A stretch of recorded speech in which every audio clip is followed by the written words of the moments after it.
बांके भरी लड्डू गोपाल के, नवदीप जगन्नाथ धाम के, कुंड धाम के, बोलिए कन्हैया लाल के,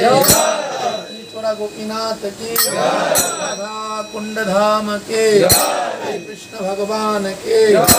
कंचोर भगवान के, वृंदावन बिहारी लाल के, भागवत महापुराण के, नंदन सुखदेव जी महाराज के, हरिनाम संकीर्तन के, महारानी की, राधा श्री वासादे के, स्वामी महाराज के, श्री कदारा श्री प्रणकीदास बाबा जी महाराज के, अपन गुरुदेव महाराज के, साधु गुरु वैष्णव भक्त वृंद के, उपस्थित भक्त वृंद के, आज के आनंद के, आज के आनंद के, प्रेम से बोलो हरे हरे हरे हरे राम हरे हरे हरे कृष्णा कृष्णा कृष्णा हरे हरे हरे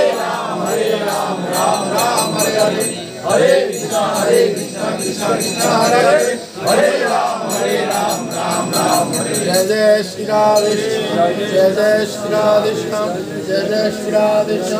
निताई गौर